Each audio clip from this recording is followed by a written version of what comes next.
Bonjour tout le monde et un petit live ce midi pour suivre l'espèce de vague et vous parler du COVID-19. Je veux surtout vous donner des outils pour réagir si la situation vient inquiéter vos enfants. Alors, je prends le temps de me présenter. Nancy Doyon, moi je suis coach familiale, éducatrice spécialisée. Je travaille avec les enfants qui vivent diverses difficultés au niveau du comportement, mais aussi avec les enfants qui peuvent présenter des problèmes d'anxiété. Alors, un de mes champs d'expertise, c'est l'anxiété. Et là, c'est sûr et certain que présentement, la situation avec le COVID-19, on en parle partout. Les écoles, les garderies qui ferment, il faut s'attendre à ce que certains enfants vivent de l'anxiété par rapport à ça. Qu'est-ce qu'on fait quand on est un adulte en situation d'autorité avec ces enfants-là, quand on est leurs parents? Ce que je vous conseille de faire, premièrement, plus les enfants seront informés, plus l'anxiété risque de descendre. Par contre, attention, vous allez répondre aux questions des enfants si et seulement si ils vous posent des questions. Surtout pour les tout-petits, si on est capable de ne pas en parler trop devant eux, ça peut être une bonne idée. Vous pourriez remplacer le mot coronavirus ou le COVID-19 par, tu sais, le vilain rhume qui circule. La plupart des enfants ont déjà eu ça, un rhume. Et là, ben, tu sais, quand ils entendent du coronavirus, ça fait peur, ça, comme terme, là. Tu sais, c'est un peu effrayant. Alors que si ce qu'on dit, ben, tu sais, le coronavirus, c'est comme un gros rhume, une grippe. Que les gens peuvent attraper, puis on veut pas on veut qu'il y ait le moins possible de personnes qui l'attrapent. Donc, remplacer ça, on va l'aborder donc avec les enfants si et seulement s'ils nous posent des questions. Et quand ils nous posent des questions, on va répondre aux questions qu'ils posent. Alors, si un enfant me dit « Est-ce que je peux en mourir? » On va répondre à cette question-là. C'est quoi le COVID-19? On va répondre à cette question-là. Et là, sachez que, tu sais, des enfants, là, une des choses qui crée de l'anxiété chez eux, c'est qu'ils ont beaucoup d'imagination. Et quand ils manquent d'informations dans leur cerveau, ils ont tendance à remplir les vides avec leur imaginaire. Et là, ben, ils prennent des petits bouts d'informations ici et là, puis là, ben, ils mettent tout ça ensemble, puis ils peuvent s'imaginer bien des choses. Donc, ça peut valoir la peine d'ouvrir la discussion avec eux et de juste s'assurer de bien les informer. On va les informer sur quoi? On va les informer sur, les symptômes. De quoi ça a l'air quand on a, si on attrape le COVID-19, ça va ressembler à quoi? Ben, c'est comme un gros rhume. Tu risques de tousser beaucoup, peut-être d'avoir mal à la tête. Donc, tu sais, à partir du moment où l'enfant comprend que c'est un gros rhume pas le fun à avoir, ben c'est pas la fin du monde. Donc, allez voir sur Internet, les symptômes sont faciles à trouver et de toute façon, sont assez simples. Ensuite, ben, les informer sur les risques. Est-ce que tout le monde va attraper le COVID-19? Ben non, peut-être qu'il va y avoir une personne dans ta classe qui va l'avoir, mais tu sais, on ne veut pas que cette personne-là ben, contamine les autres. Fait que c'est pour ça que l'école est arrêtée. Donc, on explique les risques. Chez les enfants un petit peu plus vieux, s'ils posent la question essentiellement et qu'ils disent ben, « Est-ce que je vais en mourir? » Ben, on va leur dire clairement « Ben non, la plupart des gens en bonne santé ne vont pas en mourir. C'est pas le fun d'avoir le coronavirus, c'est pas le fun d'avoir la grippe. » Mais la plupart des gens, ben, ils vont devoir rester couchés un peu, puis après ça, ben, ça va passer. Mais, avec les plus vieux, on va pouvoir dire, mais ben, ça peut être dangereux pour ceux qui sont déjà très malades et ça peut être dangereux pour les personnes qui sont très âgées. Alors, c'est pour ça qu'il faut faire vraiment attention parce que, tu sais, papy, mamie, puis tu sais, les gens autour, ben, on veut qu'ils restent en santé. Donc, ceux-là qui sont déjà malades, ben, ça se pourrait que ce soit plus difficile. Mais on ne va pas parler de mort si ce n'est pas nécessaire d'en parler. Tu sais, si l'enfant dit ben, « Est-ce que papy va mourir? » Ben non, moi je ne pense pas que papy va mourir. On ne va pas lui dire « Non, papy ne mourra pas » parce que ce serait mentir, on ne sait pas. Mais de dire « Ben non, moi je ne pense pas que papy va mourir. » Mais en même temps, papy, on ne voudrait pas qu'il y ait une grosse grippe parce que là, tu sais, lui, il est plus vieux un peu puis il pourrait trouver ça plus difficile. Donc, on va faire attention à ça. Avec nos ados, on pourra parler à ce moment-là des risques de mortalité, mais en spécifiant bien clairement, puis en allant voir même avec eux sur Internet les statistiques, ce que ça dit, pour que l'enfant ait toute l'information nécessaire. Avec les plus vieux aussi, ça va être intéressant de voir avec eux, bien, pourquoi est-ce qu'on ferme les écoles? Vous, est-ce que vous savez pourquoi on ferme les écoles?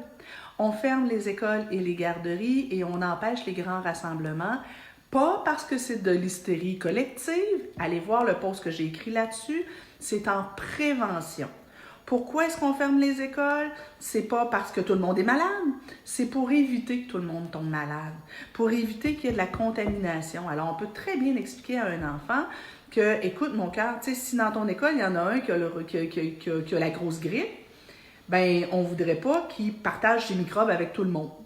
Mais là, comme on ne sait pas s'il y en a qui ont la grosse grippe ou pas, ben on va rester à la maison, fait qu'on va être sûr que la grosse grippe, elle se promènera pas trop. Alors, on peut vraiment expliquer aussi, même avec un dessin à l'enfant, ben, la contamination, elle se passe comment?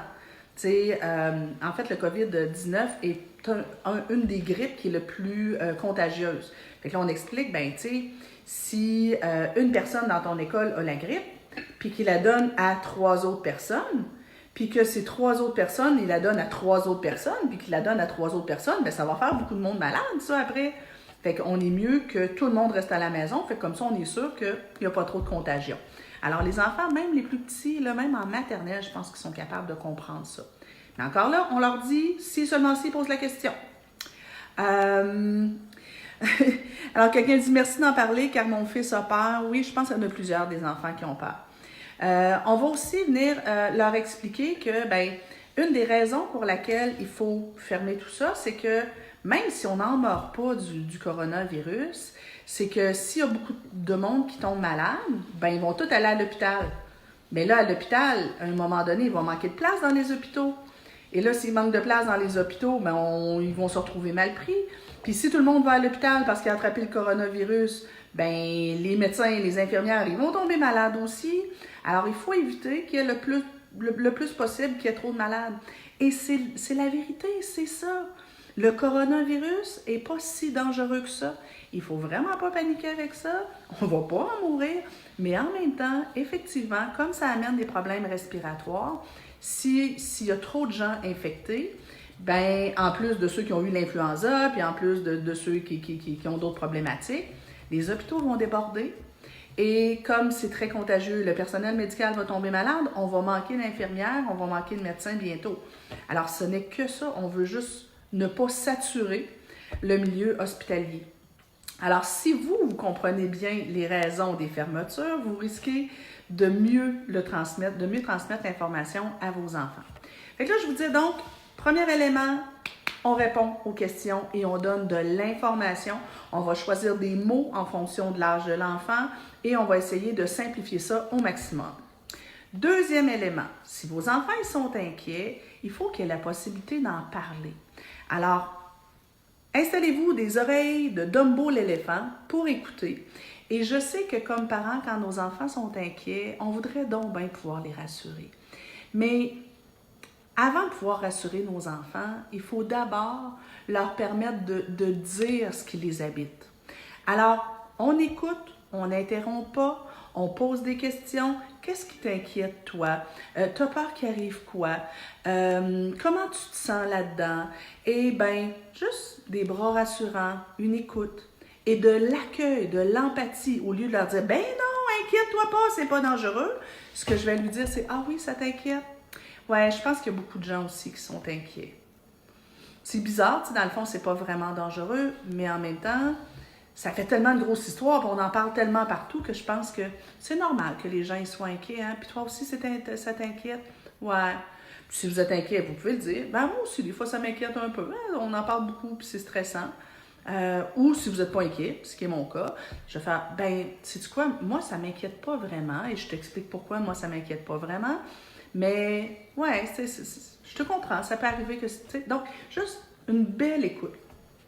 Et plus vous allez l'écouter, plus vous allez avoir accès à ce qu'il y a à l'intérieur. Plus vous allez avoir accès à ce que l'enfant vit, ressent, et peut-être que vous allez avoir accès à des drôles de croyances, à Ça se pourrait que votre enfant dise « ben moi j'ai peur de mourir ». Ça se pourrait que votre enfant dise « ah ben ça c'est à cause des Chinois », admettons. T'sais. Et là, vous allez pouvoir rectifier le tir sur les croyances qui vont sortir de ce moment-là.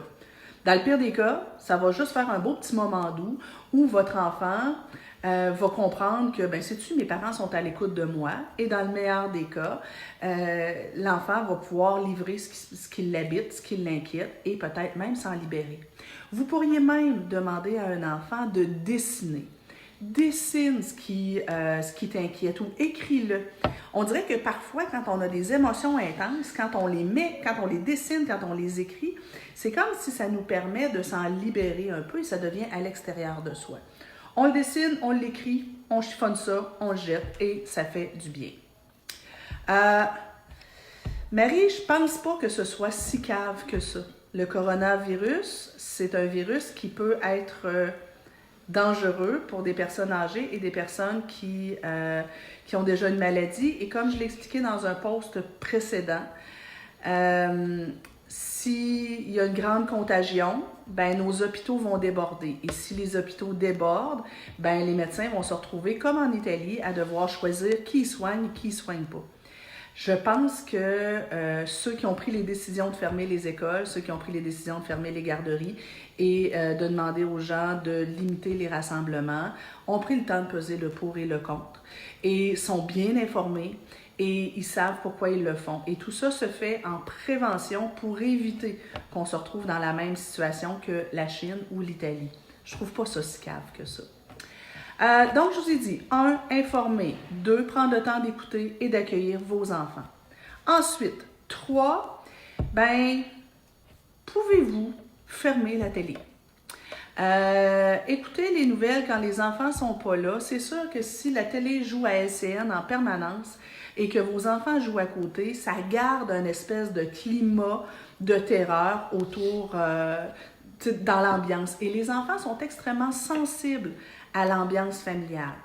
Nous, hier, on a tout fermé, on a mis notre playlist préférée, on a mis de la musique qu'on aime bien et on a joué aux cartes toute la soirée, au lieu de passer notre soirée à parler du coronavirus. C'est sûr qu'on a des grands à la maison, mais c'est encore plus vrai avec les petits.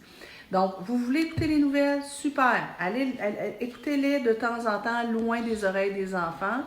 Et puis, après ça, on ferme la télé. Sérieusement, là, de mettre de la musique, de mettre une ambiance, ça peut être intéressant. Sortir les jeux de société. Les 2 prochaines semaines, on n'a pas le choix de ta maison. On peut-tu essayer de rendre ça agréable? Vous allez peut-être devoir travailler de la maison. Pas de problème. Assurez-vous que vos enfants savent quoi faire. Profitez-en pour donner peut-être des permissions spéciales. Se taper une journée ou 2 en pyjama à s'enfiler des séries sur Netflix, pourquoi pas? Pourquoi pas? Si ça peut baisser la tension, nice, pourquoi pas? Vous pourriez aussi, avec certains enfants, proposer yoga, méditation, qui pourrait faire baisser un petit peu l'anxiété. Mais juste si vous vous permettez, comme adulte, d'être moins dans votre tête, un peu plus dans votre cœur, un peu plus dans l'accueil, dans la relation avec vos enfants, ben tout ça peut peut-être goûter quand même bon. Dernier élément que je veux voir avec vous, donc on s'est dit informer, accueillir les émotions, fermer la télé, créer des climats, une ambiance qui est quand même intéressante. Et mon 4e point que je voulais aborder avec vous, ben oui, il va falloir demander aux enfants d'adopter des mesures d'hygiène. Nous autres, on a dit ici, ben quand on arrive de l'extérieur, si on va faire des courses, si on va dans les centres commerciaux, si on revient de l'école, on rentre, on commence par laver nos mains avant de toucher à quoi que ce soit. Mais ça peut se faire dans la bonne humeur, là. On n'est pas obligé de dire « Marc-Antoine, as-tu lavé tes mains, là? Là, tu le sais. » On n'est pas obligé de faire ça. Est-ce qu'on ne peut pas aller accueillir Marc-Antoine et dire « Hey, comment ça a été aujourd'hui? Ah ouais, c'était le fun, super.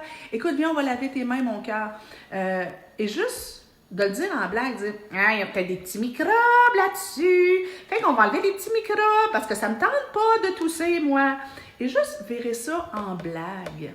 Amélie qui dit « Les enfants ont eu des discussions à l'école. Certains rapportaient des propos ou idées transformées. » Oui, tellement. Les enfants, des fois, ont des drôles. Je vous l'ai dit au début, quand il manque des informations dans leur cerveau, ils remplissent le vide avec à peu près n'importe quoi. Bref, se sont fait parfois peur. Oui, des fois, ils s'amusent à se faire peur, mais c'est le fun d'avoir peur parfois. On va aux montagnes russes pour avoir peur. Des cocos sont anxieux et on doit les accompagner décemment. Merci pour ce direct. Ben, ça me fait plaisir. Écoutez, sérieusement, c'est une période à passer. Ça va faire partie de notre histoire mondiale, cet épisode-là. C'est quand même la première fois, je pense, depuis à ma connaissance, c'est la première fois que ça arrive qu'au niveau mondial, il y ait une pandémie comme celle-là, puis qu'on soit obligé de fermer les écoles, puis tout ça. Mais moi, personnellement, je suis pas toujours d'accord avec mon gouvernement, mais cette fois-ci, je trouve que c'est une bonne décision. Je trouve qu'ils n'ont pas attendu, comme dans d'autres pays, que ce soit vraiment complexe. Je pense qu'ils agissent en prévention. Moi, personnellement, je suis parfaitement d'accord. Et puis, ben, peut-être que ça va donner un gros break à notre belle planète. En Chine, les émissions de gaz et la pollution ont baissé de façon drastique pendant le bout où tout a été arrêté. Peut-être que c'est juste une bonne chose, peut-être que ça va permettre à notre planète de respirer. Peut-être que ça va nous permettre, comme famille, tu sais, des fois, la semaine de relâche, on est trop encore dans l'action, mais peut-être que dans les familles, il va y avoir des rapprochements, qui sait. Peut-être qu'il va y avoir des familles qui vont se parler davantage, passer du temps ensemble. Et peut-être que, collectivement, on va remettre en perspective l'importance du travail. Peut-être aussi qu'il y a certaines entreprises qui vont découvrir les joies du télétravail, à quel point c'est intéressant. Mais moi, je pense que au-delà du négatif, il y a peut-être quelque chose de positif dans tout ça. Ne serait-ce que vous allez prendre quelques minutes très bientôt pour vous asseoir avec vos enfants, discuter avec eux. Si vous avez des questions par rapport à ça, n'hésitez pas, écrivez-nous, on va vous répondre dans la mesure du possible. Je vais peut-être faire d'autres lives dans la prochaine semaine pour vous guider encore davantage. Et, don't panique! No stress, vous n'avez pas besoin de vous lancer chez Costco pour faire des provisions pour les 2 prochains mois. Et sachez que, au-delà de ce que vous dites à vos enfants, ils vous observent. Les enfants ont une antenne de la NASA sur la tête. Alors, si vous êtes stressé, calmez-vous le pompon, prenez de la tisane à camomille, faites vous-même de la méditation, allez vous informer. Il n'y en a pas de stress, on n'est pas il n'y aura pas une attaque de zombies qui s'en vient là. Fait que commencez par vous calmer le pompon. Si vous êtes calme, vous allez beaucoup mieux pouvoir accompagner vos enfants dans cette période-là, qui est un peu stressante, qui nous sort de notre zone de confort. Mais savez-vous quoi? On va survivre pas mal toute la gang. Bye bye tout le monde, bon appétit!